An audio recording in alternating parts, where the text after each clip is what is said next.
Sometimes it's easy to ignore if it's for getting old. Sometimes it's magic to... Olá, amigos e telespectadores do programa Rolê Imobiliário. Hoje, no 52º programa do Rolê Imobiliário, a gente volta aqui para um prédio que a gente visitou no primeiro programa do Rolê. A gente não vai ver o mesmo apartamento, que é claro que o apartamento já foi negociado. Afinal de contas, o cara tem que ser muito ruim de roda para ficar com o imóvel parado desde 2013, né? Bom, esse apartamento que a gente vai ver é um típico apartamento de Jardim da Penha, é um conjunto, aqui do conjunto Fênix, é o melhor dos conjuntos, inclusive, que tem a garagem no subsolo. Esse apartamento está à venda, eu vou mostrar para vocês como ele é e depois a gente vai saber como é que compra um apartamento desse. Ah, você pode financiar, então nós vamos tratar com o pessoal especialista em crédito imobiliário, com o Lucas Lírio. Nós vamos lá na Praia do Canto, no Triângulo, no escritório deles, que eles vão nos dar uma verdadeira aula de como funciona o crédito imobiliário. E quais são os pré-requisitos, quais são as taxas de juros, como é que vamos fazer uma simulação. Na verdade, a gente faz uma brincadeira, vamos ver que a gente vai comprar esse apartamento, entre aspas, e como é que seria essa compra simulando lá com o Lucas Lírio. Então, para comprar apartamento, começamos com a visita. E a visita com um bom corretor, com o Renato Avelar, mostrando para vocês o Fênix, apartamento aqui na rua Dr. Antônio Basílio, em frente ao Bar dos Coroas, tradicional ponto, que nós também visitamos aqui no início da série Rolê Imobiliário.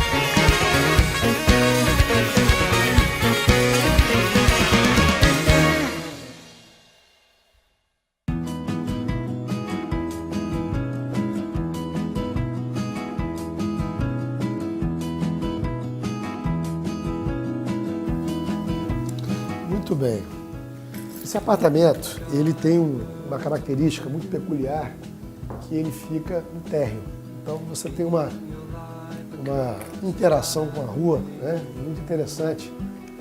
Como se diz, você dialoga com a rua, né? Jardim da Penha, um bairro repleto de aposentados e de estudantes, e esse apartamento então se torna uma proposta muito interessante para quem não está afim de subir escada. Porque você está acima do nível da rua, vocês têm privacidade, tem 4 degraus aqui para chegar no apartamento, mais ou menos uns 70 centímetros de altura, e você tem um custo de condomínio muito baixo. Por isso que esses apartamentos de conjunto são supervalorizados.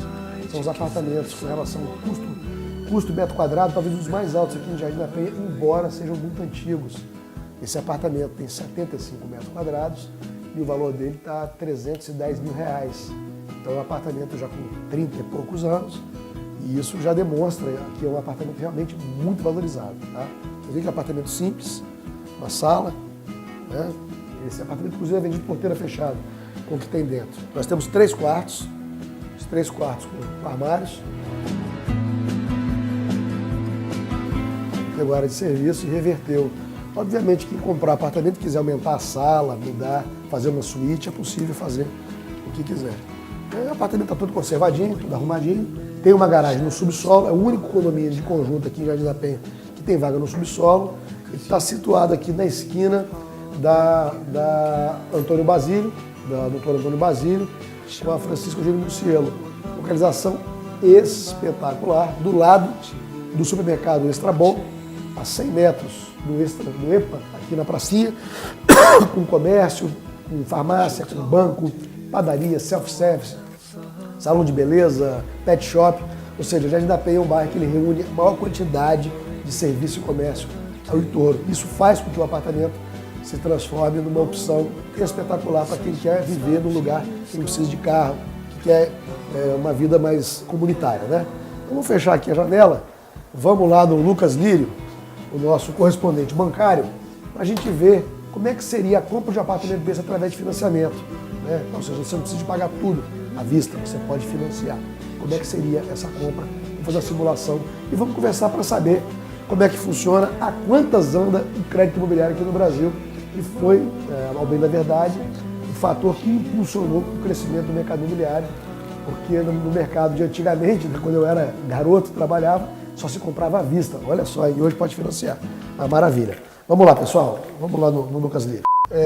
A história que eu vou contar para vocês é um mercado imobiliário nos últimos 25 anos. Período que eu tive a oportunidade de vivenciar essa indústria.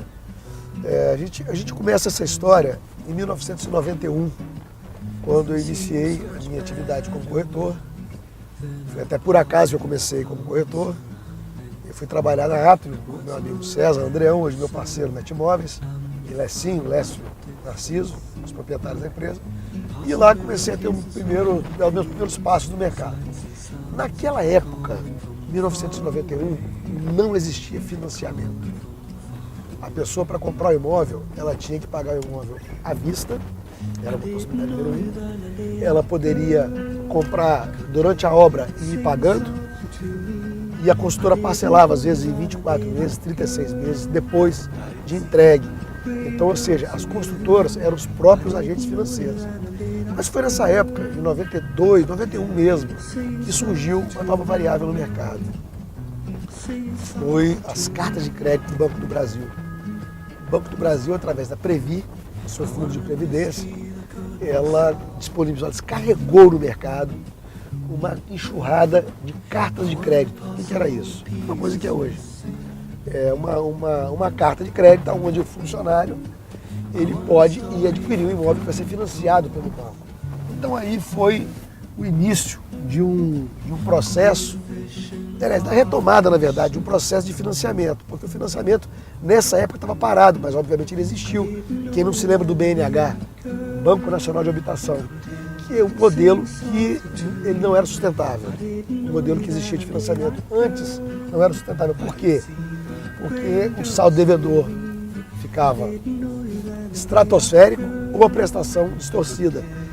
Que a gente tinha um descontrole inflacionário enorme, né? O que proporcionou de fato um sistema de crédito imobiliário regular, que funcione, foi o advento do Plano Real, que estabilizou a economia e aí sim começou a retomar. Naquela época, o imóvel, relativamente em dólar, vamos colocar o indexador, custava muito mais barato do que hoje. Mas a explicação é simples. O que aconteceu? O preço explodiu? Sim, o preço explodiu. Por que explodiu? Por causa do crédito imobiliário. Lógico, se você vai comprar um aparelho de telefone, você pode comprar à vista, você reduz demais a demanda, certo? Reduz demais. Quando você pode parcelar isso, você aumenta a demanda e a pessoa pode comprar. Então, com relação à lei de oferta e procura, a procura se tornou maior, o preço subiu, natural. E isso também tem uma outra variável, principalmente se falando de Vitória, que foi que o preço do imóvel ele estava muito baixo em relação à renda da população em comparação a outras capitais. Então isso fez com que Vitória tivesse uma subida de preços maior do que de outras capitais. De tudo, o nosso preço ainda é um dos mais baratos do Brasil. Nós estamos aí até através de uma pesquisa do Ricardo Amorim, do consagrado economista do Manhattan Connection, que Vitória ela teve esse crescimento, porém ela ainda se encontra com um nível muito abaixo do preço de metro quadrado dos países em desenvolvimento. Então a gente vê que é tudo uma dinâmica de oferta e procura, de financiamento, de possibilidade de compra, que culminou com o cenário que a gente vê hoje. Para a gente entender um pouco mais de como funciona o mercado imobiliário, olha o Victor passando do lado aí. Quando a gente entende um pouco mais do mercado imobiliário, a gente vai conversar com os especialistas, ok? Que também falam um pouco sobre o cenário. A gente falou do cenário logo no início do ano, no programa que nós gravamos na Vitória Motors, e nós chegamos hoje aqui no momento, nós estamos no mês de abril, no final do mês de abril de 2015, chegamos no momento que o mercado realmente está atravessando uma fase desafiadora, aonde os proprietários dos imóveis estão pedindo mais do que eles valem, inflacionaram o preço, subiram um pouco mais, alguns casos, obviamente, e os compradores oferecendo menos do que o mercado realmente é. Então, está difícil de fechar negócio, porque quem tem dinheiro para comprar, quem está querendo comprar, está oferecendo menos, na expectativa que está todo mundo sem dinheiro, não é verdade. É uma crise temporária, momentânea, que rapidamente já vai se dissipar. É lógico que existe um contexto sociopolítico aí, econômico complicado, mas o mercado é soberano, todo mundo tem que morar, o mundo não cresce, a população cresce e o mundo não cresce, os imóveis sempre serão o melhor investimento. Mas então fica nessa situação, as pessoas que estão querendo comprar esperando que os preços vão derreter, isso não vai acontecer. Aconteceu nos Estados Unidos porque existia uma bolha que não existe no Brasil, está mais do que comprovado isso. Então, eu sugiro a você que queira comprar imóvel, compre logo o seu imóvel, porque os preços não vão abaixar e a tendência, depois que a crise normalizar, que os preços voltem a subir. I don't know what.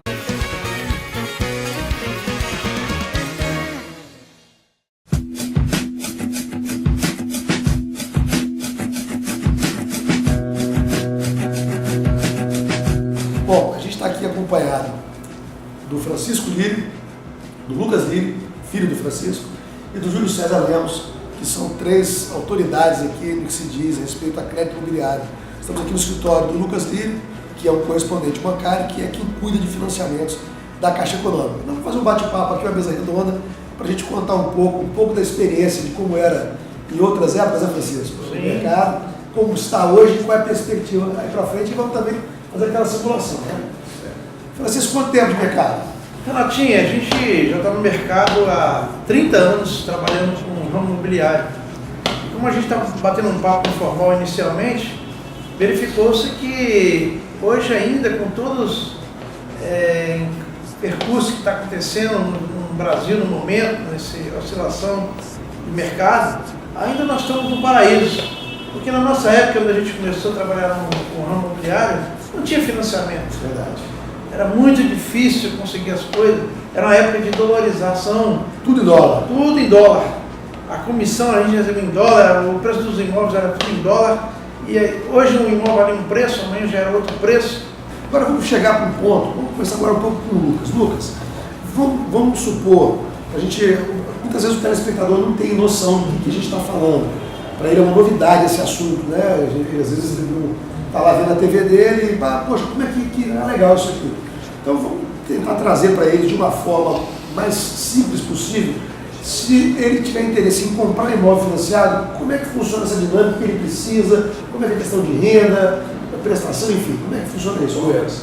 É o seguinte, uma pessoa que está procurando imóvel, primeiro passo, ela tem que saber se aquele imóvel tem escritura, se está tudo direitinho. Porque se não tiver uma escritura certa, documentação pronta, não tiver a documentação certa, não financia nenhuma instituição. O documento que atesta isso é a certidão de ônus reais. Isso, tirando o cartório. Tirando o cartório que conta o histórico de imóveis, se tem algum registro por aí. Exato. Tem uma regra, uma matemática, acho bem simples para a pessoa que vai comprar um apartamento, ela saber qual imóvel que eu posso comprar, quanto eu consigo de financiamento. Basicamente, tem uma regra que 1% do valor que você vai financiar é mais ou menos sua parcela. Então, por exemplo, a pessoa financiou 200 mil, a parcela vai estar em torno de 2 mil. Por aí, ela já tem uma noção do que ela pode pagar e quanto ela pode financiar. Então, ela vê o que aí cabe no bolso dela, aquele valor de financiamento, ela já procura um imóvel em cima daquele valor. As documentações hoje que precisa do comprador são os documentos pessoais comuns e, além disso, documentos de renda. Quando a pessoa é assalariada, os 3 últimos contra-cheques é o ideal. Agora, se a pessoa é empresária e com imposto de renda, tem outras formas que a gente vai analisando cada cliente para ver qual a melhor forma de comprovar a renda que ele tem. Com relação aos documentos do vendedor do imóvel, o que precisa apresentar? Do vendedor, bem pouca documentação. Quando é pessoa física, né, uma pessoa que está vendendo, é somente os documentos pessoais dela. RG, CPF, comprovante de residência e certidão do Estado Civil. Ok. Somente isso. Ok. E certidões estaduais, municipais, federais? Isso tudo hoje chega na internet. Então, quando o cliente chega essa documentação para a gente com o CPF do cliente já pesquisa tudo na internet. Se tem algum impeditivo, a gente avisa o cliente para regularizar. Vamos dizer, vamos fazer aqui uma conversa bem ilustrativa. Vamos dizer que a pessoa está vendendo o apartamento dela, tá? O senhor Y está vendendo o apartamento dele e esse apartamento dele, lá atrás, ele teve um problema de um calote que ele deu em alguém, de uma situação. Ele consegue esse apartamento, o apartamento não tem dívida com ninguém, está quitado tudo. Mas ele tem um histórico de dívida, de problema de empresa que ele teve, como é que funciona isso? Se não tiver nada averbado no imóvel, nenhum registro de dívida dele no imóvel e no nome dele, não tem problema. Agora, se ele tiver restrição no nome dele, na Caixa, como funciona? Ele pode ter até 10% de restrição no total, 10% do valor do financiamento do comprador. Então, por exemplo, se o financiamento é 200 mil reais, ele pode ter até 20 mil de problema. 20 mil, só que uma dívida, nenhuma delas pode ser maior do que 5%. O total é 10%, só que alguma específica até 5%. Perfeito. Então, a somatória de dívidas não 10%. pode passar 10%. E alguma dívida 5%. Eu sabia disso. Isso daí sempre tem que ser aprovado pelo jurídico do banco. Mas quando é nessas condições, até hoje todas as vezes foram aprovadas. Interessante isso, cara. Permite a pessoa às vezes ter uma dívida pequena, às vezes está vendendo até um imóvel numa situação financeira difícil, então isso daí Esse lance. É bom deixar claro, Renato, quando a dívida é na caixa, o vendedor, ele tem que liquidar essa dívida na caixa, tá? Uhum. Se a dívida é em outra instituição financeira, isso que o Lucas acabou de explicar, é aceitável.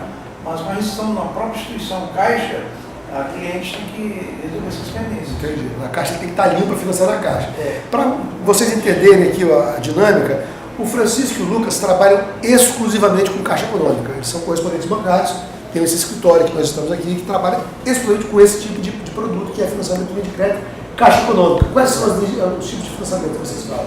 Então, hoje a gente é voltado só para o mercado imobiliário mesmo. A gente faz financiamento de casa, apartamento, além disso, somente terreno. Vocês fazem também consórcio imobiliário aqui? Consórcio, não, a gente evita, lógico, se chegar um cliente para a gente vai atender esse cliente da melhor forma possível, mas não é nosso, vamos dizer, não é nosso carro forte.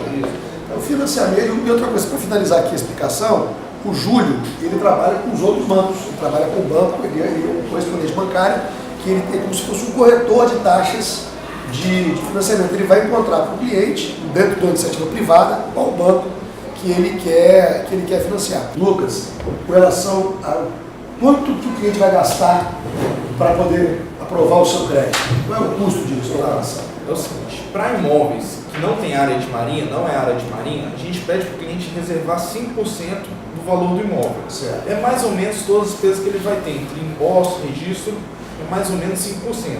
Para o cliente, para o imóvel que é área de marinha, é 5% a mais só de laudêmio, então 10% para aquele imóvel. Eu ressalto aqui, Renato, que às vezes a pessoa acha que por estar fazendo o nosso serviço, por não ser direto com a instituição, que a gente vai cobrar alguma coisa. A gente não cobra nada, a gente recebe da própria instituição para estar fazendo esse processo todo. Então, ele nunca vai pagar para a gente valor nenhum de despachante, cobrar. Uma grande vantagem, esse formato do correspondente bancário que surgiu com a explosão, vamos dizer, do crédito imobiliário. Explosão não, vou falar explosão porque é uma palavra muito exagerada, né? Com a realidade do crédito imobiliário, o banco, de certa forma, não tinha como atender essa demanda também, né? Começou a ficar gargalo, o financiamento não andava, porque demora para rodar um processo de financiamento, né? Hoje em dia, a gente tem até garantido para os clientes que quando a documentação está toda completa, não tem pendência nenhuma, em 30 dias a gente está assinando um Você contrato. vê, antes de vocês existirem, os correspondentes bancários, chegava às vezes a 90 dias, 120 dias, chegando um processo nosso, demorou 340 dias. Esse processo do Banco do Brasil que nós tivemos, que foi um processo sofrido, que tinha um problema na documentação do imóvel, etc. Foi realmente muito tortuoso o caminho, porque não tinha um profissional para acompanhar, que é o caso. Então, muitas vezes, o telespectador que está nos assistindo, ele fica preocupado com a papelada, com a burocracia. Ele vindo aqui através do correspondente bancário, ele não tem fila, ele tem um atendimento personalizado, Sábado, domingo, feriado, resolve tudo e não paga nada por isso. Quem remunera é o banco. é o banco. Quem remunera é você. Isso aí. She had nothing to offer no more.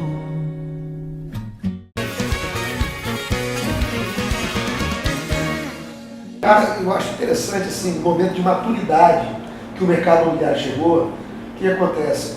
Hoje, o cliente ele pode chegar numa imobiliária de porte, ou de pequeno porte, mas uma imobiliária séria, ou num correspondente bancário sério como vocês, e ele tem um trabalho de consultoria. Ou seja, nós não estamos querendo arrancar o dinheiro do cliente, nós estamos querendo fazer um bom negócio para o cliente, como orientando para ele de que forma que ele pode fazer. Ao contrário do que era a corretagem imobiliária lá em 1980, que era só águia mesmo, o negócio era pesado.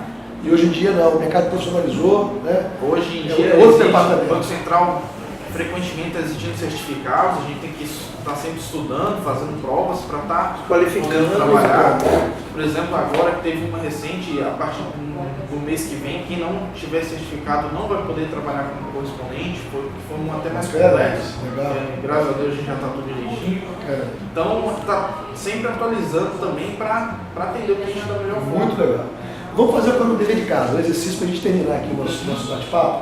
A gente visitou um apartamento, vamos fazer agora um caso real, tá? Você vai calcular para a gente vai apresentar aqui para o telespectador Como que seria? Vamos lá, vamos fazer uma simulação hipotética aqui. O imóvel no valor de R$310 mil, ok? Faz de conta que o comprador tem 43 anos de idade, ele tem uma renda de R$8 mil, e ele quer financiar esse imóvel. Qual é o valor da entrada? O valor do imóvel 310. 310. Vitória mesmo? Vitória. Vamos dar uma pausa aqui enquanto ele calcula, a gente já volta. Vou tomar um cafezinho enquanto o Lucas faz o cálculo aqui e já volta.